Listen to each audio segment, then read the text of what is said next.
Bonjour à tous, me voici aujourd'hui de retour avec une recette issue du livre La cuisine des sorciers, 100 recettes ensorcelantes inspirées d'Halloween, de Merlin, des druides et de tous les magiciens de nos sagas préférées.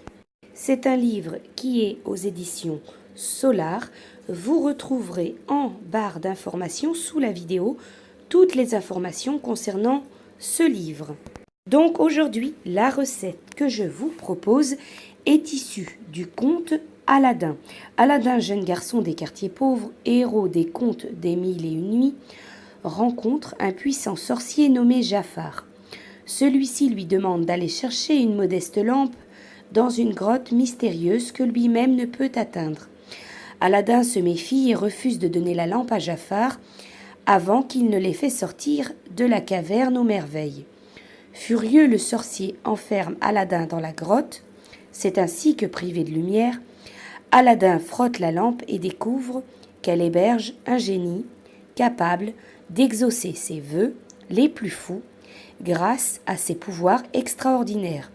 Mais Jafar veut récupérer la lampe et ne recule devant rien pour utiliser les pouvoirs du génie à son profit. Alors aujourd'hui, la recette de Aladin, du conte Aladin que je vous propose, c'est les cigares du souk.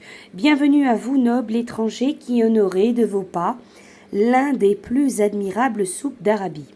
Respirez ces incomparables encens et parfums, émerveillez-vous devant la finesse de ces étoffes. Comment vous êtes à la recherche d'un objet plus précieux encore?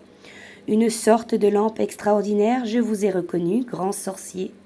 Laissez-moi la trouver pour vous, mais j'insiste. Et en attendant, installez-vous et dégustez les meilleurs cigares du souk, l'orgueil de nos contrées.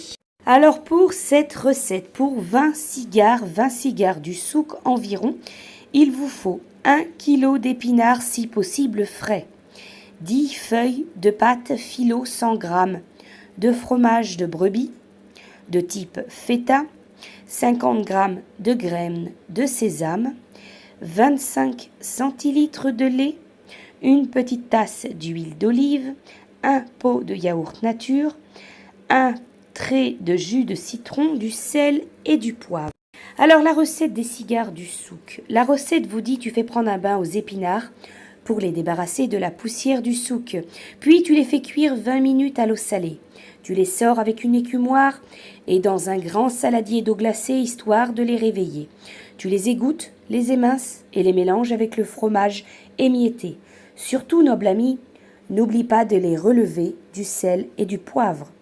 Tu badigeonnes ensuite une feuille de pâte phyllo de lait au pinceau. L'étape suivante demande l'habileté de 40 voleurs. 2 cm à partir du bas, tu déposes une cuillerée de mélange sur la pâte en laissant l'espace qu'il faut de chaque côté. Tu replies la pâte sur la garniture, badigeonnes de lait, puis rabats la pâte vers l'intérieur. Tu obtiens un rectangle. Tu fais rouler la partie déjà garnie vers le haut, sans oublier de badigeonner la pâte de lait à chaque tour. Lorsque tous les cigares sont terminés, tu préchauffes le four à 200 degrés. Tu n'as plus qu'à y glisser les cigares badigeonnés d'huile d'olive et parsemés de délicieuses graines de sésame et attendre 35 minutes environ. Patience, tes cigares seront dorés et croustillants. Déguste-les alors avec le yaourt citronné. Voilà donc pour cette recette issue du conte d'Aladin, les cigares du souk du livre La cuisine des sorciers.